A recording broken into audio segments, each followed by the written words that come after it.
વાગે ઘરે પગ મૂકે છે, જુએ છે માં સૂતી છે, ઠંડી છે, બસ માં સૂતી છે ઈ જુએ છે, પણ માં થરથર ઠંડીમાં કાપી રહી છે એ નથી જોતો. માની ચાદર જે ઓઢેલી છે એ જરાક ખસી ગઈ છે એટલે ઠંડી લાગે છે માને, નથી જોતો. પોતાની પત્નીને પૂછે, બા સૂઈ ગયા? પત્ની કે હા સૂઈ ગયા. પણ યાદ રાખજો, દીકરો આવે ને માં જાગતી હોય ને તો એમ કે બાઈ હજી ના સોતા, કોઈ તબિયત બગડતી સુમી રહ્યો. આવું બોલનાર દીકરો આવે ને એનાથી પહેલા માં ખોટે ખોટું સુવાનું બાનું કરે. દીકરો મોડો પહોંચે તો દીકરાઓ રાહ ન જુએ, દીકરોના દીકરાઓ વાઈફ પણ સૂઈ જાય. રાહ જોવા વાળી એક જ વ્યક્તિ હોય, દીકરો ઘરે ના આવે ને તો રાહ જોવા વાળી એક જ માં હોય. 12 વાગે, 1 વાગે, 2 વાગે. આ તો દીકરાને ગમતું ન હોય એટલે જાણી કરીને સુવાનું બાનું કરે. 11 વાગે માં સૂતી છે, ઊંઘ છે નથી, દીકરો આવ્યો ખબર પડે છે, પણ એનું ધ્યાન દીકરામાં છે. મારો દીકરો આવી ગયો, મારો દીકરો હાથ પગ ધોવે છે, મારા દીકરાએ બેગ રાખી, મારો દીકરો જમે છે. માને ઠંડી લાગે છે, માને પોતાની ચાદર તરફ ધ્યાન નથી જતું, અને નથી જતું દીકરાને કે મારી માને ઠંડી લાગે છે. બાળકો નીચે બેસો બેટા, એના માટે મારા જેવા કપડા લેવા પડે, પછી આવો. બીજા દિવસે સવારના 6 વાગે નીકળી જાય છે, માને પગે લાગીને પૂનમની જાત્રા કરવા ઈ જાય છે. મઢ આશાપુરા માં આગળ પહોંચે છે, 2 કલાક લાઈનમાં ઉભો રહે છે. સવારના 4 વાગે ફૂલ શ્રીફળ બધું લઈ, ચુંદડી મુંદડી લઈને મઢવાડીને મળવાની તૈયારી કરે છે. માનતા હતી દર પૂનમે મઢવાડી આશાપુરાને મળવું. બરાબર આશાપુરા માના ગર્ભ દ્વારમાં પ્રવેશ કરે છે. માને ચુંદડી અર્પણ કરવાથી પહેલા શ્રીફળ અર્પણ કરે, હાર અર્પણ કરે, પ્રસાદ અર્પણ કરે, અને પછી જેવી માને ચુંદડી ઓઢાડવા જાય છે ને ત્યાં ઓચિંતી આકાશવાણી થાય છે, હે દીકરા, તારી ચુંદડી નહીં સ્વીકારું. દીકરો વિચાર કરે છે, આ કોનો અવાજ?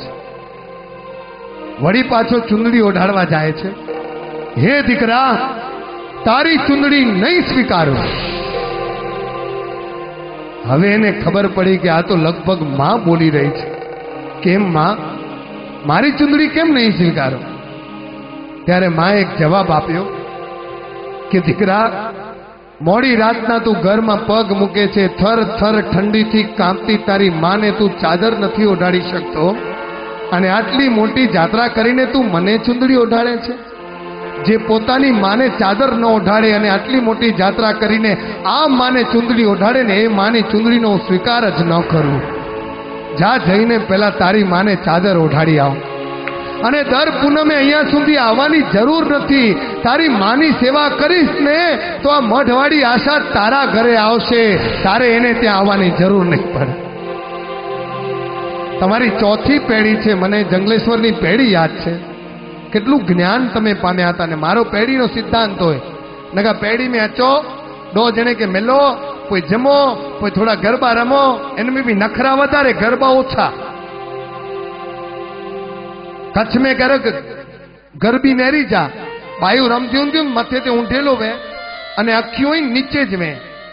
પણ એડાતા માં રમે, પે રમે, પુત્ર રમે તો 2 કેનારી કેર મૂકે ને રહેતો વારે ગરબા. इनमें सारो है, पण जज को निर्णायक ना रख्या. तका जेड़ो निर्णायक जज बाजू में हतो तो वधारे खासो रमो. बोलो, नवरात्रीना 9 દિવસ તમે રમવા નહીં જતા, પણ જોજો માણસો શું કરે છે. નવરાત્રીના નોરતા તો એકમાત્ર બાનું છે, એના ઉપર એટલા વ્યસન ફાટી નીકળ્યા છે ને કે તમે તમારા દીકરા દીકરીઓને નહીં સાચવો ને તો આ માને તો પછી કલંક લગાડશે, પણ તમારા ઘરની માને પહેલો કલંક લાગી જશે. હો, એ કલંક પછી ધોવાતો નથી. એટલે માની પેઢી કરવા આવ્યા છો, વર્ષમાં 1 વાર. તમે તો નહીં માનો, હું તો ક્યારની રાહ જોતો હતો. આ તો ખેરાજભાઈને ધન્યવાદ, અને તમને ધન્યવાદ કે તે દિવસે હું અડધું પીરસી શક્યો. પણ આ વખતે તો મારી તબિયતની સંભાળ રાખી કે મારી મોમાઈ માની પેઢી કરવી છે. જે અધૂરી હતી ને એ આજે પૂરી કરવી છે. અને એટલે કવિ કહે છે કે તમે તપ કરો તો તનની શુદ્ધિ થઈ જાય, જાપ કરો તો મનની શુદ્ધિ થઈ જાય, હાથ જોડીને પ્રાર્થના કરો તો આત્માની શુદ્ધિ થઈ જાય. તપથી તનની શુદ્ધિ થાય, જપ કરવાથી મનની શુદ્ધિ થાય, પ્રાર્થના કરવાથી આત્માની શુદ્ધિ થાય, પણ એક માની સેવા કરો, જેટલા જન્મો આવવાના બાકી હશે ને બધા જન્મોની શુદ્ધિ થઈ જશે. શું કામ ખબર છે? માઈ માં બ્યા મળે વગડે જા વાહ. ઇંગ્લિશ ભાષાને પણ નમવું પડ્યું. બોલો, માઈ માં બીજા બધા વગડાના વાહ.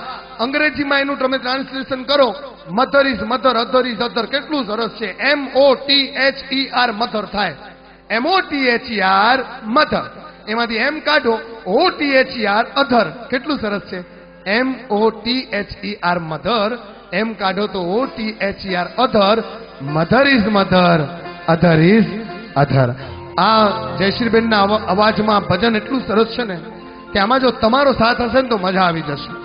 જોઈએ અવાજ કોનો મોટો, ભાઈઓનો કે બહેનોનો? થઈ જાય બાપલા.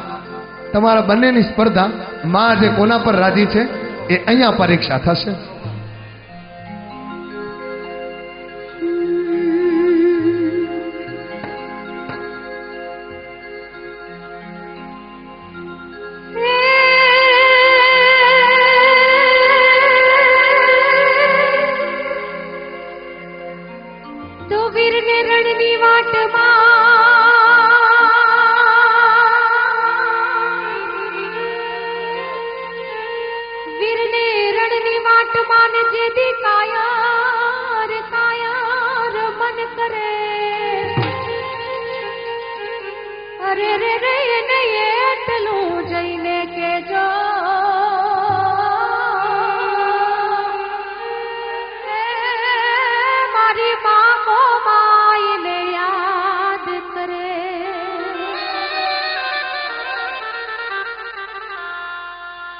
કુળદેવી મામો માઈ કરુણા કરો ને માડી આપો આપો એ ભક્તિ આય.